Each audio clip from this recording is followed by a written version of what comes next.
Hello everyone, welcome back to the Dragon's Den. I am a mythical dragon and we are talking about a special time of year for so many people across the world, and that is celebrating December.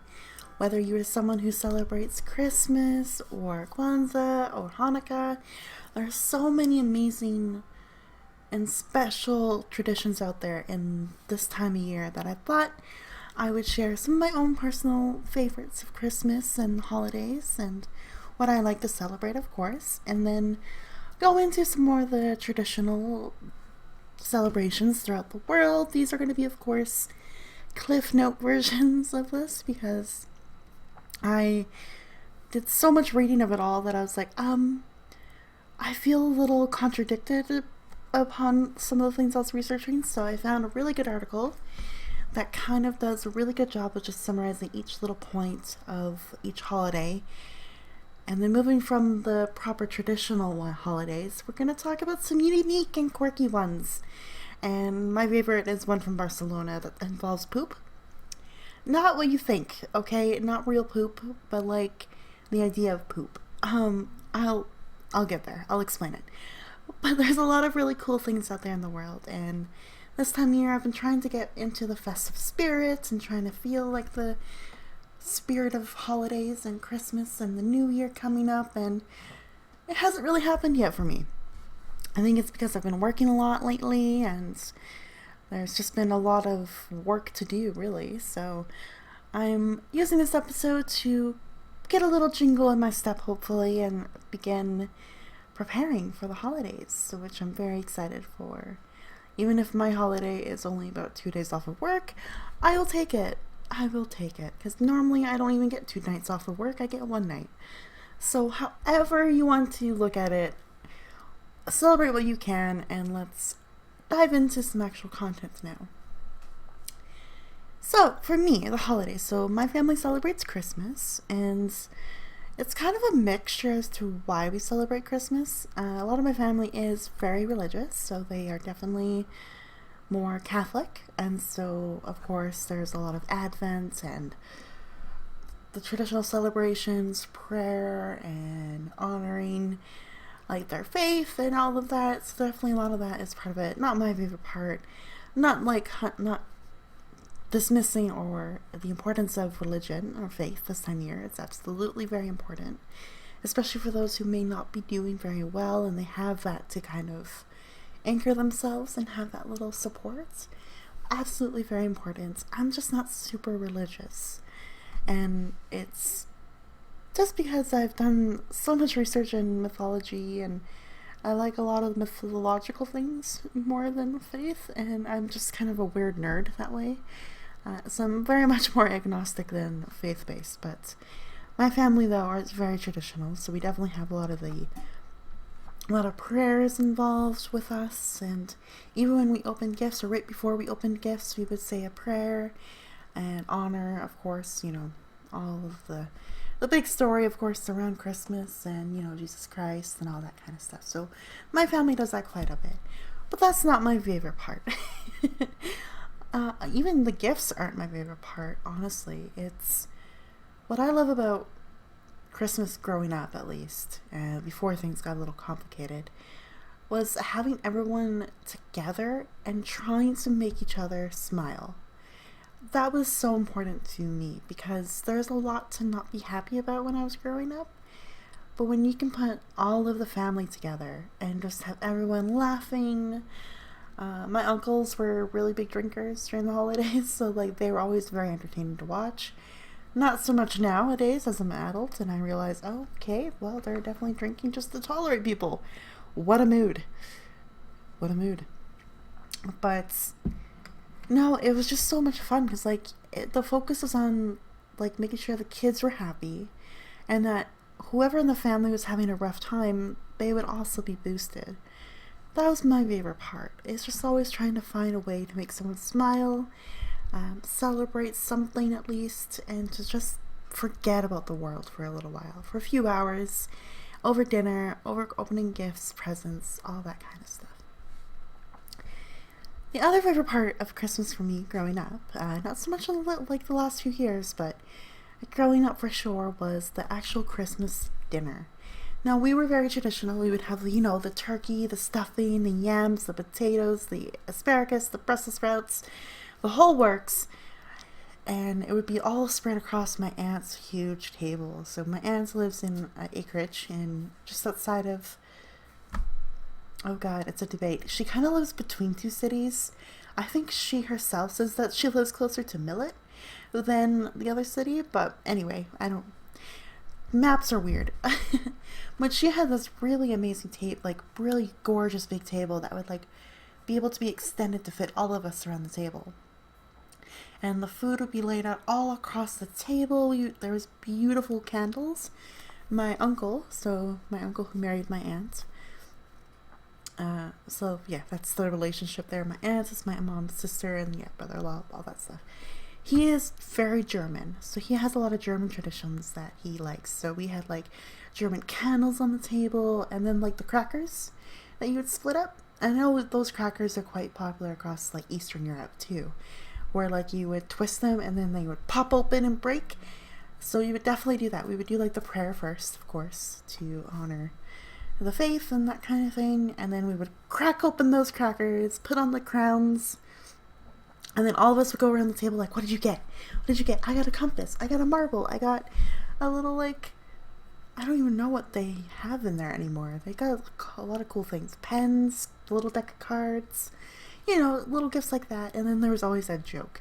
And the jokes, of course, were very punny or very haha, get it, snowman, haha.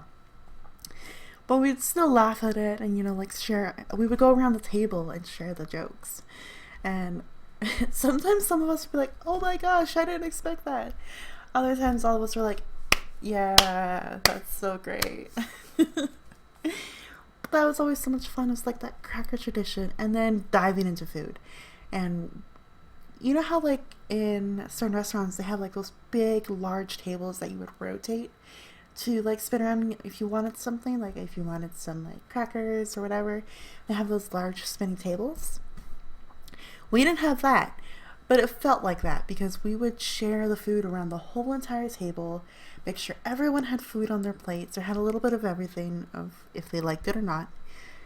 And then we would do a little all right, family, dig in. And then we would all go crazy over food and share stories and talk about our lives and catch up. And I really love that part of Christmas because despite the family drama and the hysterics and a lot of stuff that's happened to my family over the years, really, that was the really only time of the holiday that everyone would be happy. They would be eating, they would be enjoying all the cooking, the drinks, of course. We had a lot of hot chocolate as kids when we were at these dinners because the adults would, of course, have their wine and mulled wine and all that kind of stuff.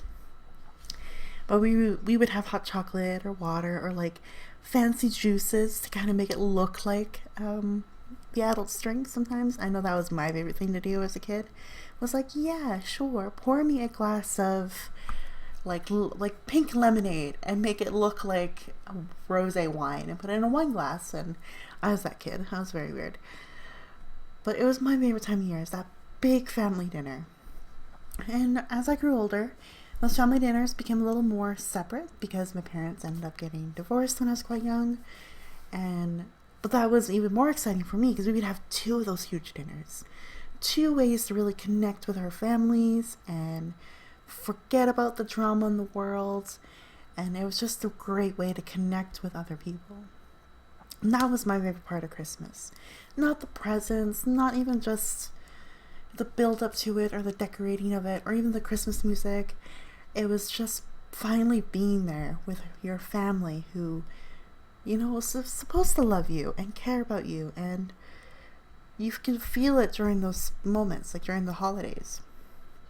You don't always get to feel that throughout the year, but in that moment, like when you're all together at that table, sharing the same food, sharing the same stories, and connecting in a more intimate way than really ever before, that was what was important. That was what was special to us, and I really do miss it and enjoy it.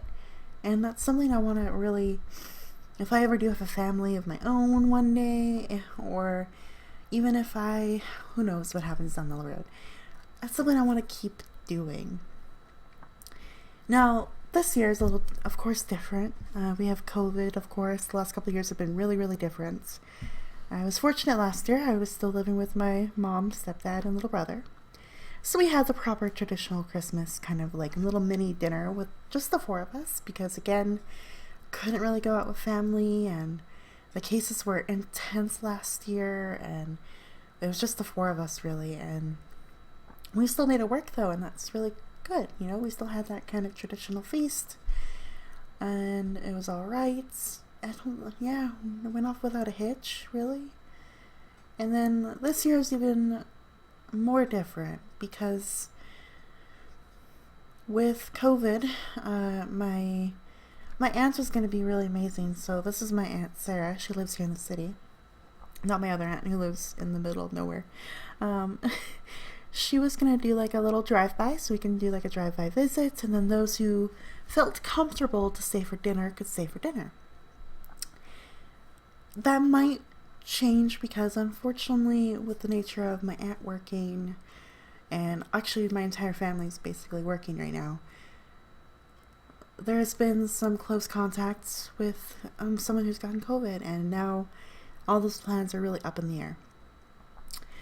So what my sister and I have decided, because I am anxious about this, because like we have the new variant right now, and that seems very scary, by the way. If you want to doom scroll about the new variant, because holy shit, it is scary. But I know my sister very well, and she has so much medical anxiety and vaccine anxiety and just anxiety about this all that I told her, like, we don't even need to do the drive-by.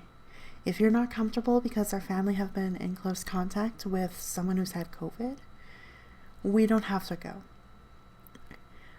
Instead, let's just hang out together. So we're going to be reorganizing our living room a little bit because it's a bit of a mess after we had a very hectic earlier start to the month with a bug treatment that caused us to put everything in the middle of the room. And we've been slowly unpacking it and kind of getting that out of the center of the room, but there's still a bit more to do. And we're going to keep the table in the center. We're going to do a very nice charcuterie board night. So we've got the crackers already, and we got this really fancy cheese advent calendar at my work. Cheese advent calendar! By the way, advent calendars have been a lot cooler since I was growing up. When I was a little kid, there was just chocolates in there. And like, as a little kid, you're like, yes, what chocolate am I going to get this time? And what is it going to look like? Is it going to look like Santa, snowman, reindeer, etc.? Very exciting as a kid.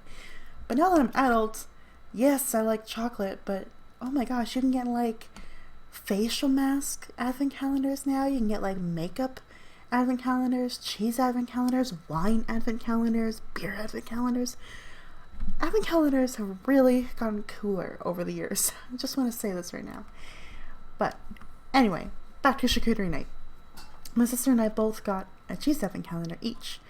And these cheeses are like, you know, your super fancy stuff.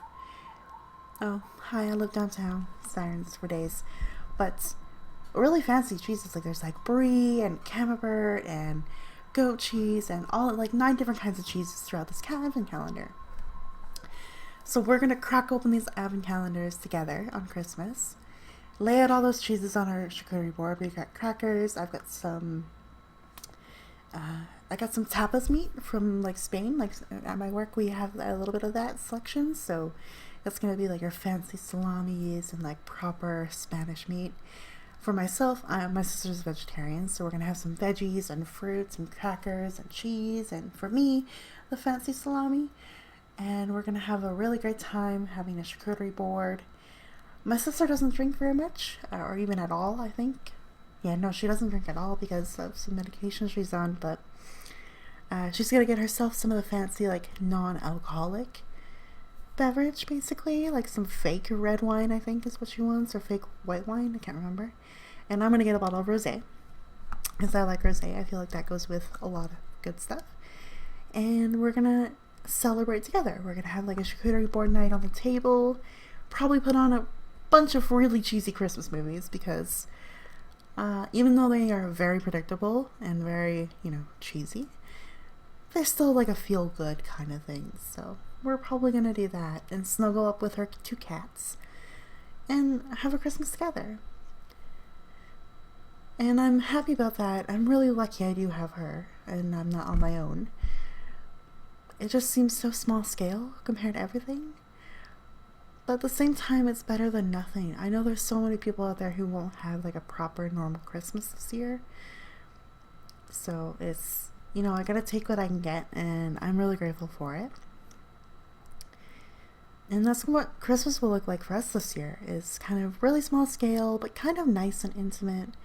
We can still connect, and she's been very busy this week too. My sister she has her main job that she works like 40 hours a week, and now she's doing this part-time job for an Etsy shop owner, actually. Wild, by the way. I can't believe she got onto this job. But of course, this time of year, with it being an Etsy store and having Christmas deals and such, she's been working like every day, like almost 14 hours every single day leading up until Christmas. So I haven't seen her at all. Like, I will get home from my work in the morning because I work overnights. And then I'll be like, hi, morning, good luck today, I gotta sleep. And she's like, yep, see you later. Or maybe not, I don't know. And I'm like, yeah, I don't know either. And like we haven't seen each other like at all. So it's gonna be nice to actually sit down and be like, hey, how have you been? Holy crap. 14-hour days, you doing good? And like do a proper catch up.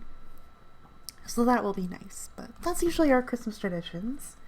It's just a big family get together, opening presents in the morning, of course, and then getting really dressed up and like having a lot of coffee. As I grew older, I would need all the coffee in the world to go deal with family. But then like as soon as we got to be with the family and sit down at the table, everything just felt right. You felt connected with everyone. People wanted to know like what's going on with you and check in. And just share funny stories throughout the year and like what they're grateful for. Kind of like Thanksgiving a little bit, but that's what we do when we come together. It's like, what is something that you're grateful for this year, because it's been a long year. And then of course the very best part is the crackers at the beginning, because I love the little pop sound that it makes, and then all the things falling out and all of us looking ridiculous with the little crowns on our heads. So that was our favorite part of the holidays and Christmas. And yeah, haven't had a lot of that lately, but you do what you can, and especially these times, right? Right. So that's Christmas for me. I'm very curious, how do you guys celebrate this time of year? There's so many different holidays out there, so I know it's not just Christmas that people celebrate, but what are some things you love about this time of year? I know I've got a friend, Daryl, you guys hear me talk about him quite a bit, who like begins listening to Christmas music as soon as September hits, because it's quite traditional for him and his family and a lot of others in the Philippines to start celebrating Christmas as soon as September hits. And for me, that's wild. I'm like, no. If I hear Mariah Carey in September during my birthday, no thank you. No. All I want for Christmas is for this song to be over in September. But it's kind of funny. I'm not really into Christmas songs very much. Not at all lately. There's been a few good ones, of course, that when I hear it, I'm like, oh, yay, okay, Jingle Bell Rock, yay, I love this one, or Silent Night, Blue Christmas. Yep, you can tell what kind of mood I've been in lately when Blue Christmas is one of my favorites. But I'm not a Christmas music person at all. When I hear it on the radio, I'm like, yeah, okay, it's that time of year. Thanks for the reminder, work. But I know others really love it. So if that's part of your favorite time of year, then of course, please let me share that in the comments below. I also know a lot of people love the whole decorating your whole house from top to bottom with Christmas. Lots of Christmas lights, big proper Christmas tree, all the presents under the tree, that kind of thing. I'm not gonna lie to you, I'm not really into that per se. I think I would be more into it if I had more little ones in my life. But a small little tree on a side table, with your presents underneath the table or on the table underneath the tree works well for me. And that's what my sister and I have done this year, by the way. We have this cute little like glass side table. It has like a shelf in it.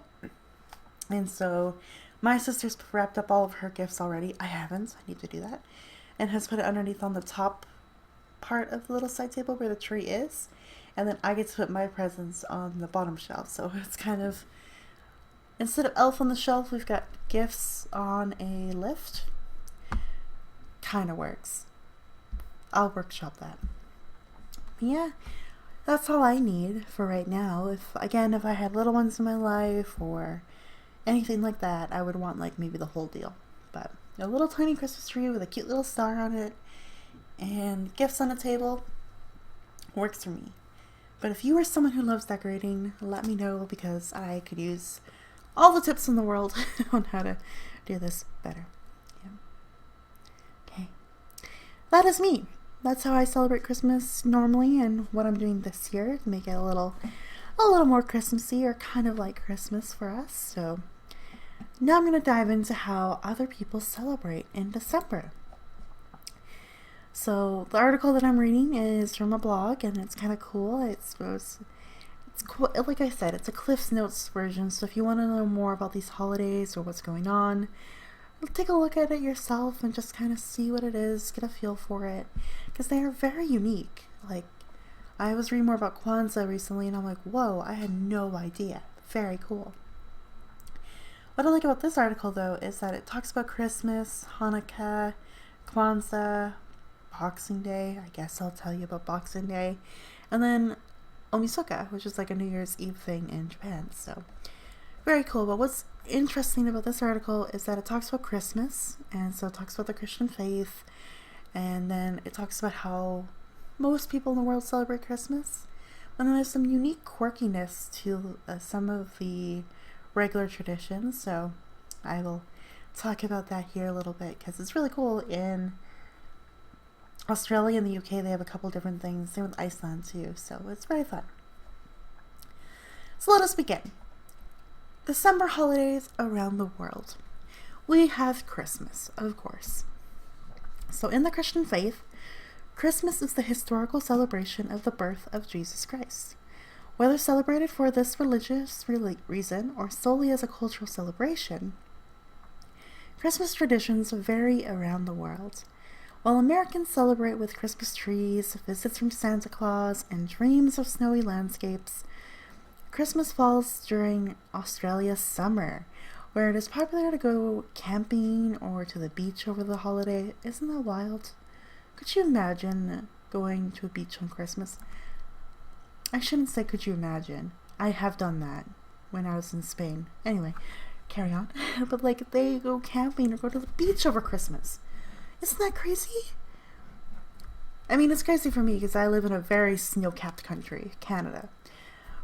Maybe for some of you who live in the southern states who don't see a lot of snow, or like, for southern parts of the world, or if you are snowbirds who like to travel, maybe not so wild to you, but for me, who is currently dealing with the heaviest snowfall this year, wild. I can't even picture a beach right now this time of year. Crazy. So yeah, that's how they celebrate, by camping or going to the beach over the holiday. But some Australians decorate a Christmas bush. So this is a native Australian tree with small green leaves and flowers that turn red during the summer. That's cute. You got your proper red and green there, so you decorate this Christmas bush, and yeah, it makes sense that it's called Christmas bush because it's got the colors, it's a little festive, so that's kind of cute. They have this really cute little bush. If you want to look it up, look up Christmas bush Australia, because it's a very cool looking tree. So that's how Australia does Christmas, and now here's a few other kind of variations to it. In England, Christmas traditions are similar to those in the United States, but instead of leaving milk and cookies for Santa Claus, children leave mince pies and brandy for Father Christmas. Isn't that cool? Mince pies and brandy. I would love to be the Santa in that situation, or Father Christmas in that situation. I lived in the UK for a couple of years, guys.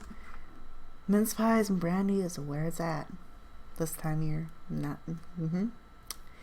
Just saying. In Iceland, so the capital city of Reykjavik. Ooh, I'm very bad at words today. In the capital city, it turns into a very huge winter wonderland with its Christmas market, and for the children, there's not one, but 13 Santas, known as Yule lads. One arrives each night in the 13 days before Christmas, leaving small gifts in shoes left in windowsills. Wild. So they leave their shoes on a windowsill, and every night for 13 nights they get little gifts because they have 13 different Santas that come and visit them. That's pretty cool. I wonder about the shoes. I want to know more about that. Why shoes? Don't know, but that's still kind of very cool. So you can see even something as common as Christmas has a lot of variations across the world. In Australia, it's the Christmas bush, going to the beach. In England, it's mince pies and brandy, and for Father Christmas. And Iceland, it's a huge Christmas market that happens in Reykjavik. I really wanted to go to Reykjavik one time when I was in the UK, but it's a little pricey, but worth it because I hear their Winter Wonderland and Christmas markets are on fire this time of year.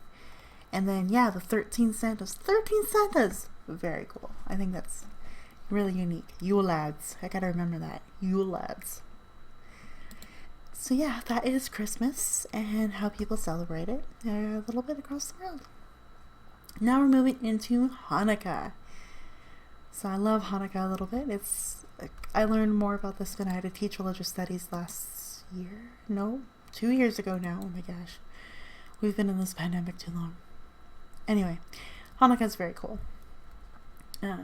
So Hanukkah, or Chanukah, like the spelling of CH, is an 8-day Jewish celebration that commemorates the rededication of the Second Temple in Jerusalem following the Maccabean revolt. Those who took part in the rededication witnessed what they believed to be a miracle. Even though there was only enough untainted oil to keep the menorah's candles burning for a single day, the flames continued to burn for 8 nights. Yeah. So basically the rededication was part of like you had to light up this candle. Just they thought this was only going to be good enough for one day. It's a little bit of hope after all this violence and revolts, of course. And it's this little bit of hope having this one candle, light it for one day and just have a little bit of that joy. But what's really like the miracle like they're talking about is that candle actually burned for 8 nights. Despite it only having enough like wax or properties to actually burn for one day, it miraculously stayed lit for 8 days, 8 nights, and that's why they celebrate for 8 days Hanukkah. Very unique, very cool. So, sorry, my voice is all like cracky here. So that's why they celebrate for 8 nights. That's the reason. It's because this miraculous candle burned a lot longer than it should have. Also known as the Festival of Lights, Hanukkah begins on the 25th of Kislev on the Hebrew calendar. Celebrations revolve around lighting the menorah, and on each of the holiday's 8 nights, another candle is added to the menorah after sundown. The 9th candle, called the Shamash, or the Helper, is used to light the others. Typically, blessings are recited and traditional Hanukkah foods such as potato pancakes, latkes, and jam-filled donuts. I'm not going to be able to say that word. I'm so sorry, Jewish people. I love you. Is it sufganiyot? Sufganiyot? Jam-filled donuts that are fried in oil, basically, is what they are. Sufganiyot. Let me know if I say that right. Thank you. So for every night they add a candle to the menorah, and they recite these like very traditional prayers and blessings, and they eat these like very traditional foods around like the celebration. Other Hanukkah customs include playing with the Dreidels and exchanging gifts. The Dreidels are like little wooden tops, kind of. They're really cool looking, and so they'll play with those quite a bit for like the kids. And I know, depending on how you celebrate Hanukkah and like your tradition, I know some families and some traditions, they get gifts every night. Kind of similar to like the 13 Santas or the Yule lads. They get a gift on 13 nights. And a lot of traditions here, like the kids or the children will get a gift every night of Hanukkah as well.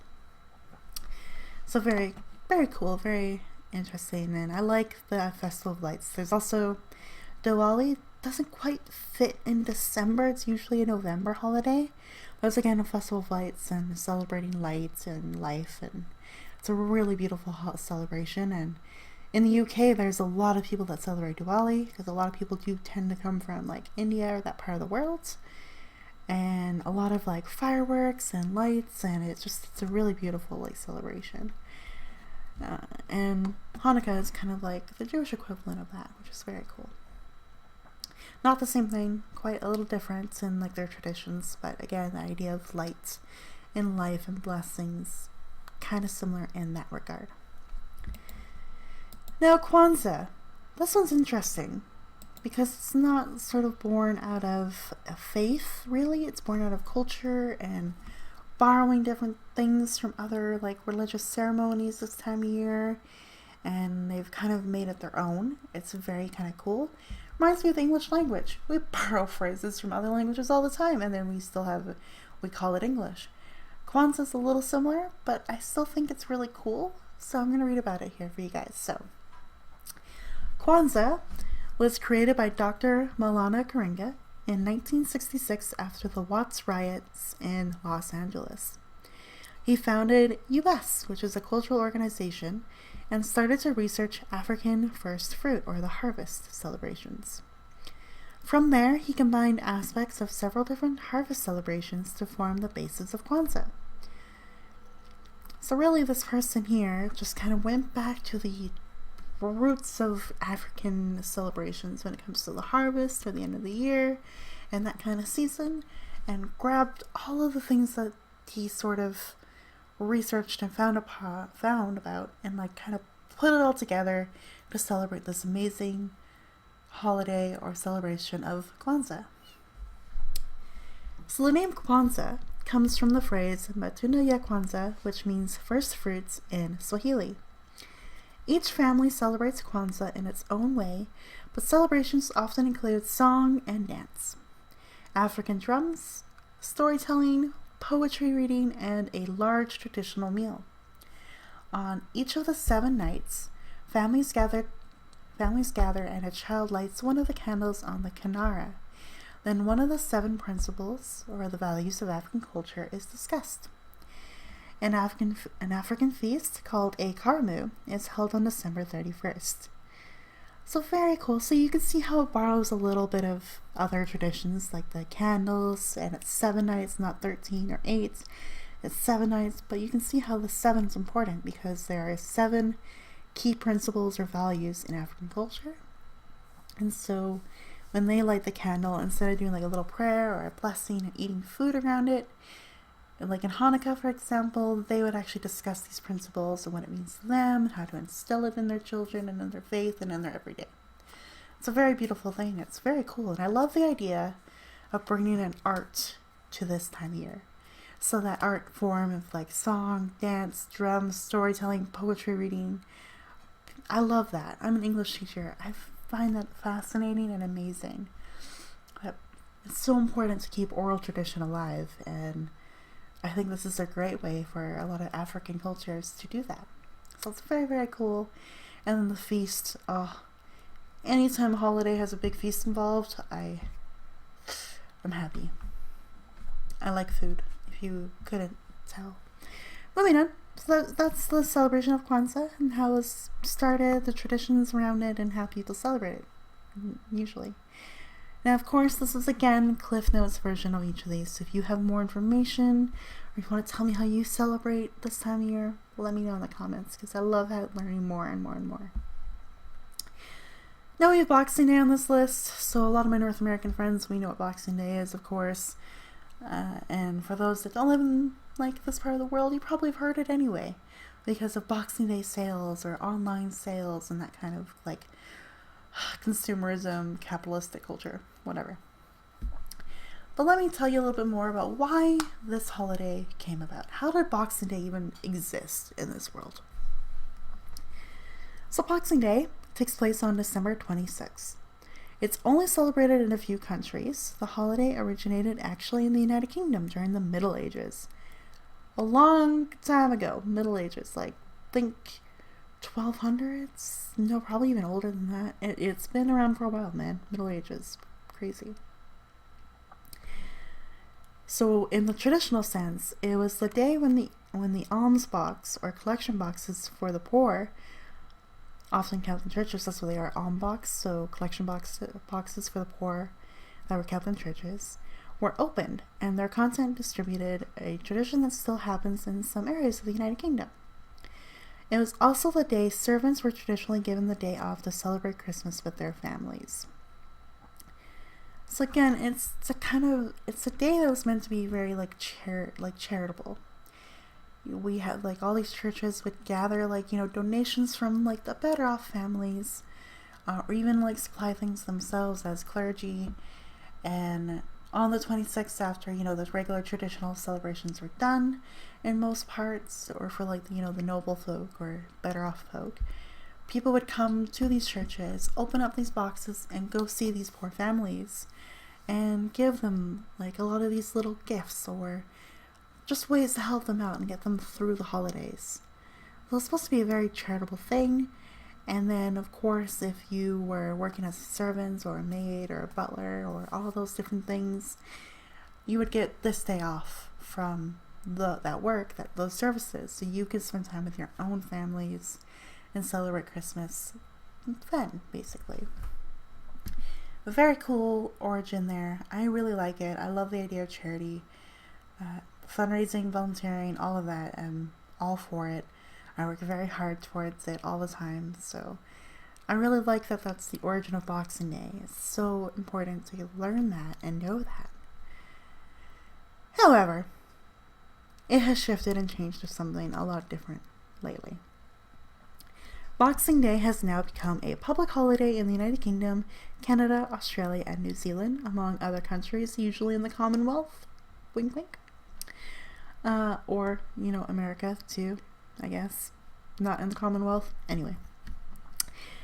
In England, soccer matches and horse races often take place on Boxing Day. That's true. In Canada, it's hockey. We always have the World Juniors, so big hockey day on the 26th. England, soccer matches, horse races for sure, because that's the resume of Premier League and all that kind of stuff. So there's that. So that's Boxing Day usually. People stay at home, chill, watch the match on the TV, on the telly, or they go to the games, or they go to the horse races themselves. So I'm very big there. The Irish refer to the holiday as St. Stephen's Day, and they have their own tradition called Hunting the Wren, in which boys fasten a fake wren to a pole and parade it through town. That's different. A fake bird on a pole and parade it through the town. Whatever works for you, whatever your traditions are. In the Bahamas, I want to go to the Bahamas so bad. Anyway, in the Bahamas, celebrate Boxing Day with a street parade and festival called Junkanoo. That's really cool. So they celebrate Boxing Day through parades and a festival. That's kind of neat. I like that. But now, of course, mainly what's big here on Boxing Day in the last, I don't know how many years, really, how long capitalism has been around. It's definitely a big day for shopping and getting good deals, returning gifts you may not have liked. It's kind of more of that kind of culture, but it is cool to hear that there are actually specific things that people do in these countries that are a little bit more different or outside of that kind of consumerism that we all associate Boxing Day with nowadays, if you're in North America. That is Boxing Day. So let's talk about Omisoga. So this is a tradition here in Japan, and it's very interesting actually. So let me read this all out word for word for you. So Omisoga, which is New Year's Eve, is considered the second most important day in Japanese tradition, as it is the final day of the old year and the eve of New Year's Day, the most important day of the year. Families gather on Omisoga for one last time in the old year to have a bowl of Toshikoshi soba, or Toshikoshi Udon, a tradition based on eating the long noodles to cross over from one year to the next. Very cool. Another tradition that involves food, and if you know udon noodles. If you don't, look at them. They are super long and big, and I've actually got to see some chefs actually make it in person. Very cool. But yeah, so they have like these dishes here. So it'll be either soba noodles or udon noodles, and it's like this really big bowl of food. And they stay up till midnight like most of us do on New Year's Eve. And they'll eat these noodles into the new year. Very, very cool. At midnight, many visit shrines or temples for Hatsumode. Shinto shrines prepare my Japanese is a little rough. It's been a little while since I've had to read some Japanese out loud, so my apologies. But here, let me retry that. At midnight, many visit shrines or temples for Hatsumode. Shinto shrines prepare amazake to pass out to crowds, and most Buddhist temples have large cast bells that are struck once for each of the 108 earthly desires believed to cause human suffering. So that's kind of a unique, different kind of thing. So families will eat these udon noodles, and at midnight we'll go to shrines or temples for Hatsumode, so the new year. And there's some amazake. I think that's a kind of drink, or a snack. I'm not 100% sure what that is. It's been a little while, but they will do this. And then in Buddhist temples, they ring a bell 108 times. So think about midnight. We hear the bell strike bang, bang, bang, like 12 times at midnight. 108 bell rings because they believe that there's 108 earthly desires that cause human suffering. Kind of unique, very different. And yeah, I want to learn more, of course. So that's a few of the celebrations that happen this time of year, and it's kind of cool and to hear how each part of the world celebrates it even just a little differently than what we know it. So those are more traditional things here. Now let's talk about some unusual things across the world. So I will begin with this article. Unusual Christmas traditions from around the world. Yeah, that's a thing here. And then there's something in Barcelona that I want to tell you about that happens there. And then there's one thing for New Year's that happens in Spain that I like to talk about too. So we've got quite a bit more to go through, but I love sharing this. It's all very unique and fascinating to me, and if I ever get to travel for Christmas again, I've got a list of places I would like to go to now. Yeah. Let's begin with Bad Santa in Austria. So British kids are well acquainted with Father Christmas, Santa Claus, or Saint Nick, but they can consider themselves lucky they don't live in Austria. That's because it's here that a ghoulish creature called Krampus, the evil accomplice of St. Nicholas, is said to wander the streets in search of badly behaved children. During the month of December, you can expect to see terrifying masked figures out and about, scaring kids and adults alike with ghastly pranks. If this holiday tradition sounds like your kind of thing, be sure to check out the annual Krampus parade in Vienna. That is wild, by the way. If you want to go watch a video, like just look up Krampus parade in Vienna. It feels like Halloween. Like literally, it feels like Halloween on Christmas. It's so freaking cool. But yeah, they have this bad Santa. I know a little bit about Krampus because there's so many games and like storytelling about Krampus, but I think it's very funny that these people will dress up as Krampus and like go around and doing like pranks and scaring people. What a strange, most of us don't associate Christmas with like fear or like pranks or scary stuff, but yeah, that's in Austria, so they have Krampus there. In the Ukraine, a Cobweb Christmas is what this is called. One of Ukraine's favorite festive traditions is not one for those with the fear of creepy crawlies, where we would have baubles, tinsel, and stars for Christmas. Ukrainians use decorations that mimic the natural formation of spiders' webs, shimmering with dew. The tradition goes back to a folk tale about a poor widow who could not afford to decorate a tree for her children. Legend has it that spiders in the house took pity on the family and spun beautiful webs all over the tree, which the children awoke to find on Christmas morning. Spiders' webs are also considered to be lucky in Ukrainian culture. I am not one for spiders, but I kind of like that little folk tale. where spiders took pity on this human who couldn't help her family have a nice Christmas like everyone else, and so decorated the tree with their webs and helped the children feel like a proper Christmas that morning. I like that. That's really cute. And spider webs, remove the spider out of the situation for me. They are shiny, like in the dew, and they are really pretty, so I think that's kind of cool, a Cobweb Christmas. So some Christmas trees in the Ukraine will have spider webs on it. Don't be too alarmed. It's not for creepy reasons. It's just for a little folktale that's been passed down throughout the years. Very cool. No. I laughed so hard when I read this one, but it's actually kind of unique. It's really kind of neat. But this is called Colonel Santa, Japan. So back in 1974, the American fast food restaurant KFC released a festive marketing campaign in Japan. The seemingly simple slogan, oh, that's a lot of Japanese here. I got this. Kirisumasu niwa Kentucky. Oh, okay, Kurimasu. Okay. Kirisumasu niwa Kentucky. Kentucky for Christmas. That's the slogan across Japan here. Spawned a national tradition that still thrives to this day. Although Christmas isn't a national holiday in Japan, families from all over the country head to their local KFC for a special Christmas Eve meal. While it might be fast food, expect to pay a higher premium on the biggest sales of the year. A KFC Christmas dinner clocks in at around 3,336 yen, or about 20 pounds, like Great British pound. Which, let me pull up a little calendar for you guys. GBP to USD. So that'll be about $27 in US, and I'm Canadian, so I have to know about in the Canadian dollar. Alright, about $34 Canadian.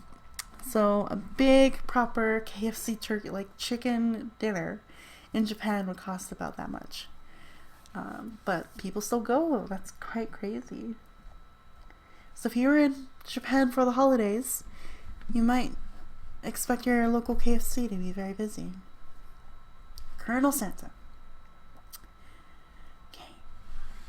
Next unique little tradition here is pickle in the tree, Germany. Now I've known about this for quite a while because, again, I said that my uncle's from Germany, so I know a little bit about this, but I never knew the full story to it. So it's actually interesting to read through about all of this, really. So the Christmas tree tradition embraced around the world today is believed to have started in Germany back in the 16th century. So it comes as no surprise that our continental cousins still have some unique customs relating to the festive conifers. One of these is to hide a pickle somewhere within the branches of the tree and give a gift to whichever child in the household finds it. Some claim that the tradition may not be German after all. One legend says that the Christmas pickle originated in Spain when two young boys were held as prisoners inside a pickle barrel.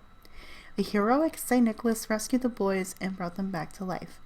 Either way, a pickle on the Christmas tree is a tradition we could totally get behind. So yeah, in Germany that's what it is, but yeah, I did hear about the Spain one because I was in Spain during the holidays, so little contention there.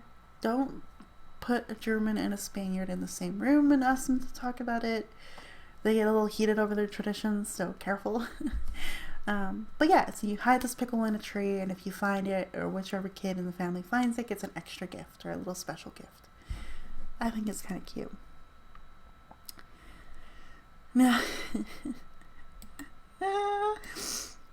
Roller Skate Mass is a holiday or like a unique thing that happens in Caracas, which is in Venezuela. And this is really cute. I like it.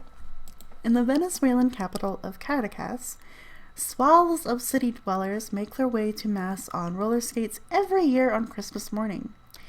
The tradition is now so well established that many of the city streets are closed to traffic from 8 a.m. so that the skating congregation can get to church safely. It's even said that children will sleep with one lace from their skates tied around their toe the other skate dangling from the window so that their friends can wake them up with a friendly tug on the lace. Isn't that cute? It's weird. Tying your toe to a skate string and then like your friends going, "Hey, wake up," or in Spanish like "levantate." Anyway, like I think that's kind of funny. But yeah, they close down streets so that this parade of people on roller skates get to mass. I think it's really interesting. Now, festive sauna in Finland. This is very cool. Many homes in Finland come equipped with their own sauna, and at Christmas time, this cozy spot becomes a sacred space associated with long-dead ancestors.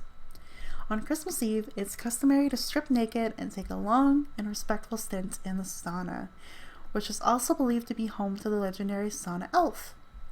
After the sauna session, Finns head out to the evening celebrations, while spirits of those ancestors take their place in the bubbling water. I think that's kind of neat. I love how they have a sauna elf, though. It kind of makes me giggle a little bit. But, yeah. Who would have thought? Get butt naked on Christmas Eve, sit in a nice sauna, take a moment for yourself, enjoy it, pay a little homage to your ancestors, and then get out, freshen up, and go celebrate. I think it's kind of neat. We have a few more here to go. I know it's a long one, guys, but these are really cool. I think I like talking about these. It's very neat. Well, let's see here. I scrolled down too far. There we go. Shoes by the fire in the Netherlands. So I have to really talk to my friend Nami here about this because she's from the Netherlands. I really want to know more. But every year in the days leading up to December 25th, Dutch children eagerly place their shoes by the fire in hopes that Sinterklaas will fill them with small gifts and treats in the night. Traditionally, carrots are left in the shoes for Sinterklaas's faithful steed, a white horse named Amerigo? Probably Amerigo. That's interesting. And so they have Sinterklaas, which sounds like Santa Claus, of course, but they have, instead of a reindeer, they have a white horse, and instead of Rudolph, it's Amerigo. Kind of cool. In the olden days, naughty children would receive a potato in lieu of gifts, but potato punishment is no longer considered an appropriate scare tactic. Interesting. So they would leave coals or leave carrots in their shoes for Amerigo, and then they would hopefully get a gift every night. That's kind of cool. Now, Belfano the Witch in Italy. This is crazy. Forget Santa on December 25th, when in Italy, as all the action takes place on the eve of the 5th of January. According to folklore, an old woman named Belfana visits all the children of Italy to fill their stockings with candy and leave them presents if they have been good. Just like Father Christmas, Belfana enters through the chimney and is left treats by the children who live there. Typically some wine and local delicacies. Oh, the kids get wine? I'm living in the wrong country, guys. Just kidding. Kind of. Now we learned a little bit about Iceland and the Yule lads. Well, now there's the Yule cat in Iceland. One of the more unique festive traditions we've heard of comes from Iceland, where a giant cat is said to roam the snowy countryside at Christmas time. Traditionally, farmers would use the Yule cat as an incentive for their workers. Those who worked hard would receive a new set of clothes, but those who didn't would be devoured by the gigantic cat-like beast. I should not laugh at this. At that time, that would be terrifying. But I'm just like, okay, kidding. Today, though, it is customary for everyone in Iceland to get new clothing for Christmas to avoid an unsavory demise. It's very funny. I like that. Get new clothes on Christmas, guys, or else big kitty cat's gonna come and eat you. Yeah. This one is unique. I'm not sure how I feel about it, but let me tell you what it is. Fried caterpillars in South Africa. When you think of Christmas food, mince pies and turkey are often high on the list. In South Africa, however, it's the creepy crawlies that local children look forward to. Festive fried caterpillars may seem like one of the more unusual Christmas traditions, but these caterpillars aren't just the run-of-the-mill variety you find in the garden. The pine tree emperor moth, or Christmas caterpillar, is covered in very festive hues, giving all who swallow a little extra luck in the coming year. Yeah. There's going to be another tradition I talk about here soon where it involves food and luck and going into the new year, so it's very cool. Flying witches in Norway. Haha, another kind of tradition that alludes to like Halloween-like kind of things, but this one's actually fun. According to Norwegian folklore, Christmas Eve is the day when mischievous spirits and witches take to the skies for mischief and general tomfoolery. As witches often use brooms as their preferred mode of transportation, it's tradition for Norwegian families to hide away any sweeping sticks where the witches won't be able to find them. If you've got a broom, that's what it's called, laid out in Norway, it's going to be taken, and some tomfoolery is going to happen with your broom, apparently. Yeah. Next one here is Donald Duck in Sweden. The video above, so I can't unfortunately play it, of course, guys, because reasons, but the video is so I'll link it in the description for you guys, but From All of Us to All of You 1958 is what the video is called, in case you want to look it up. The video above is a 1958 Christmas special called, I don't speak Swedish, so this is going to be very bad, but Kalanka oss hans vänner önskar god jul. I don't know. Sorry, Swedish people, I love you. Or in English, it stands, Donald Duck and his friends wish you a Merry Christmas. Every Christmas, families around Sweden gather around the television at 3 p.m. sharp to watch Donald deliver his raspy message. Everything on Christmas is planned around the television special, and more than 40% of Sweden's population still tune in like clockwork. The tradition dates back to the 1960s when televisions were a new commodity in Sweden and only 2 channels aired, one of which played Disney cartoons at Christmas. It may be a quirky tradition, but a whole nation coming together to watch a Christmas cartoon is about as festive as it gets. Yeah, that's really cool. Let's see here. Yeah, so the alternative Christmas tree, this is in New Zealand, probably similar to Australia where they have the Christmas bush. This is actually kind of a really cool little plant too here in New Zealand. Did you think that all Christmas trees were created equal? Think again. The Kiwis are all about the... Oh, I don't know how to say this tree. Putukawa? Sorry, New Zealand.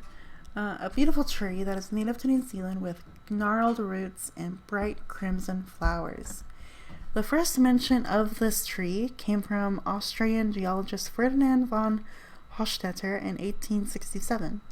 He described locals decorating their churches and homes with brightly colored branches at Christmas.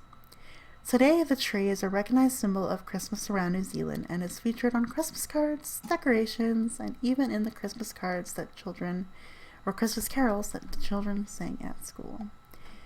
If you want to look up the tree, it's very cool. Just look up New Zealand Christmas tree if you don't want to spell out the actual word, but I will, again, all of this will be linked in the description if you want to know more.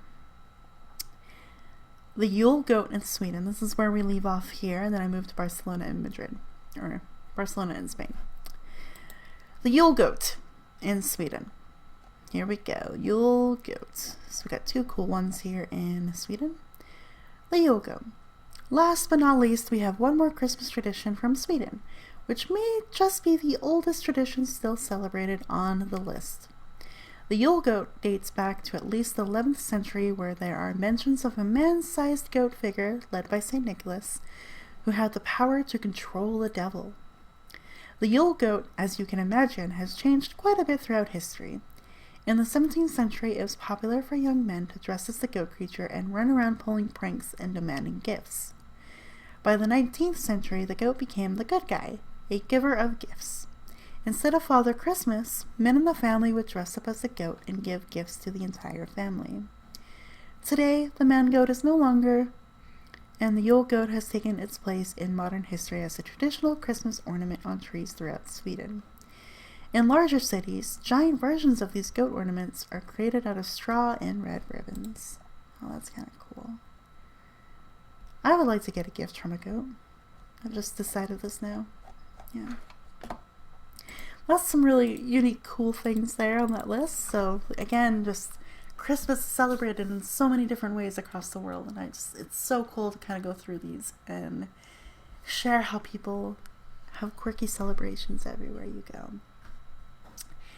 Now the next one here is, it's a two-party here a little bit, but one's in like Spain whole, like all of Spain, or well no, in Catalan. So again, where Barcelona is, but it's kind of cool. So in Spain, we generally consider the Feast of the Immaculate Conception to be when Christmas begins. So Feast of the Immaculate Conception, this is on December 8th. I missed it when I was there, so I didn't get to see a lot of this, but it's still kind of a cool little tradition here. So December 8th, every year, Feast of the Immaculate Conception. This is the date when we start to put up the Christmas decorations in Spain. In a lot of the Spanish homes, the nativity scene is one of the most important features of the decorations. It is something that all of my family, so this is actually a personal vlog here, so that's why I really want to share it with you guys. So in all of this person's family, they enjoy building the nativity scene together. For those that don't know, it is a scene depicting the stable in Bethlehem where baby Jesus is born. We go to the forest and find moss for the floor of the nativity and try to make it as authentic as possible.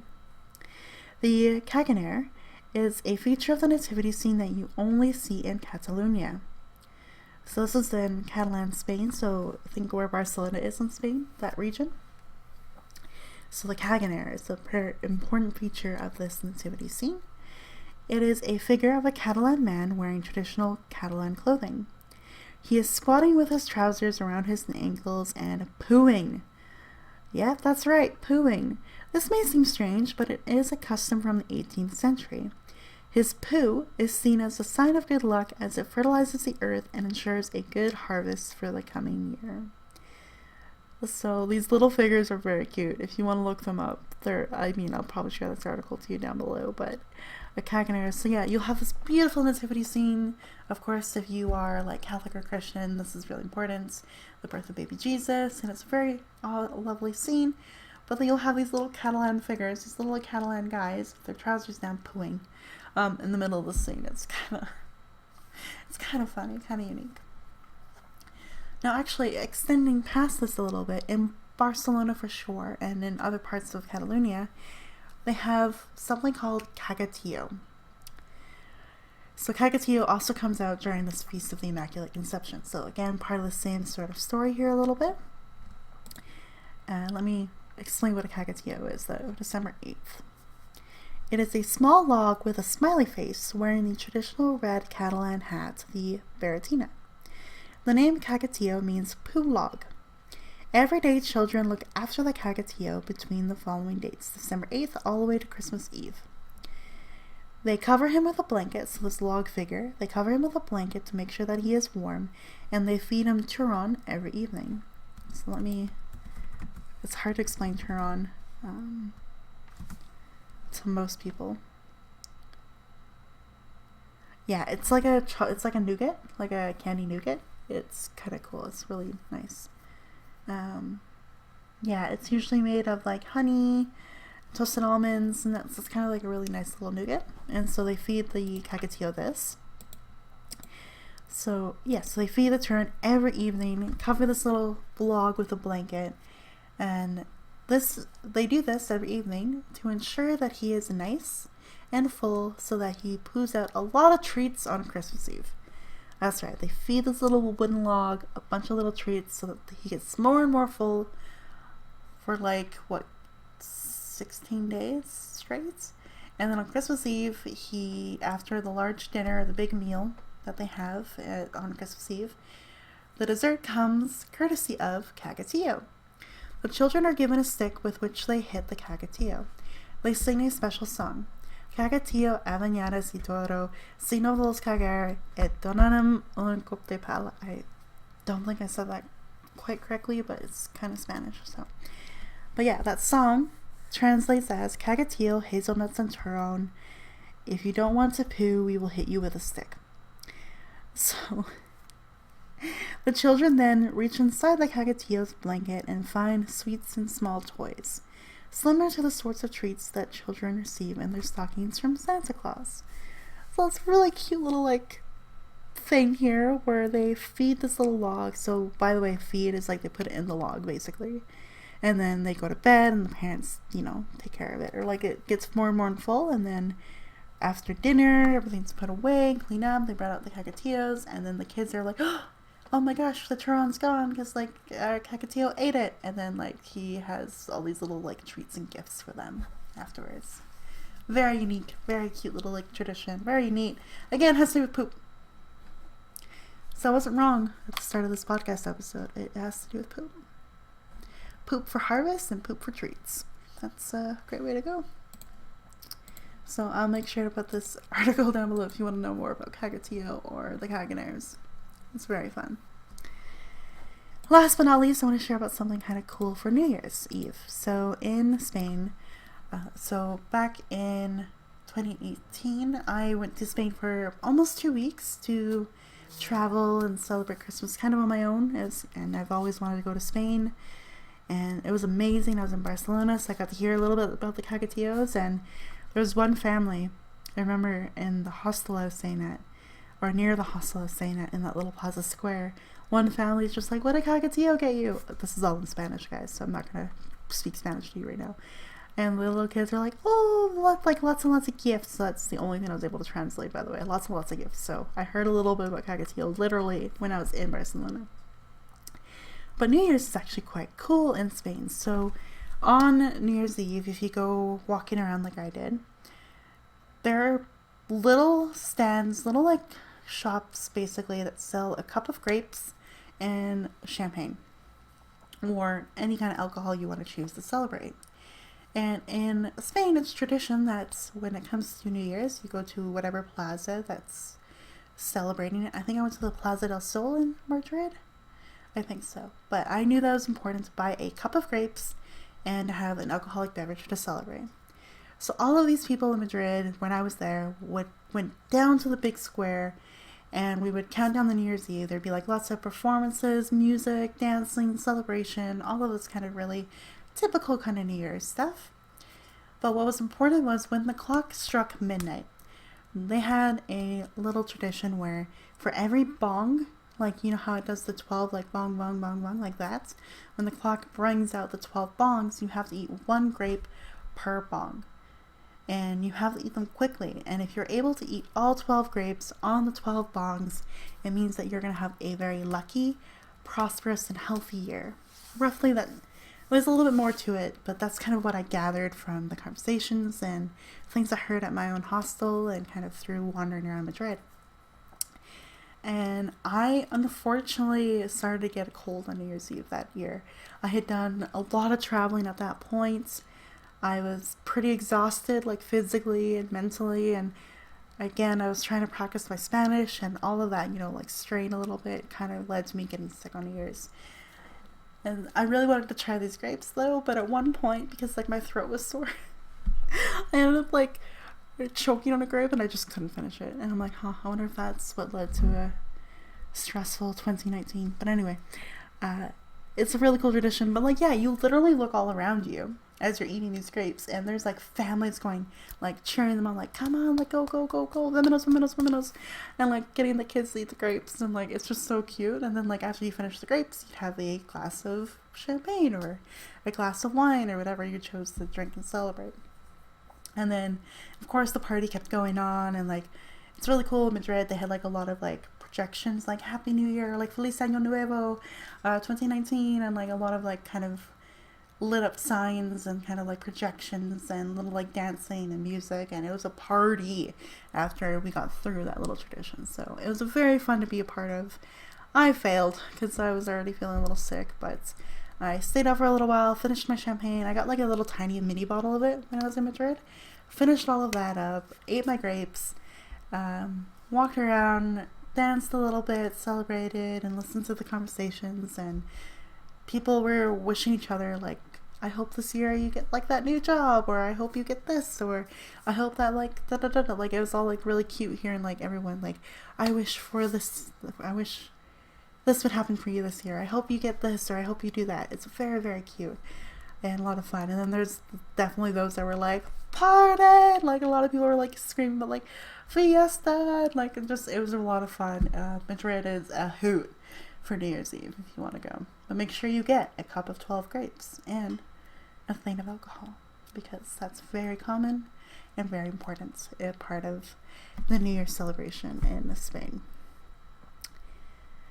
I actually managed to talk for over an hour on this. Very cool. I hope this is fascinating for everyone. I started off with my own little Christmas ramble there about what I used to love about it and what we're doing this year. Then I shared all the fairly common traditional Christmas celebrations in the world. And then we talked about all the unique ones there. So quite a list, quite a cool spread of traditions. And I'm actually happy I got to share some of my personal experiences in Spain during the holidays, because that was really unique and very cool. So that is everything. Thank you, everyone, so much for listening. I hope you enjoyed this little festive podcast episode. Next week will be my year in review, my recap of the year. So that will be a long one too. I'm going to try to keep it around this length, but knowing me, I'm a rambler, so we'll see how that goes. But I wish everyone a happy holiday season, and I hope you have a great time this year, celebrating however you can, in whatever way you can. Find a little bit of joy if you can. If you didn't listen to the last podcast episode a couple weeks ago, I talk about preserving joy, and I really hope that you find a way to be at least happy for a few moments this holiday season, because we deserve it. We really, really do. So take care, everyone. Enjoy this episode, and I'll see you next week for the 2021 recap. Take care, everyone. Bye-bye.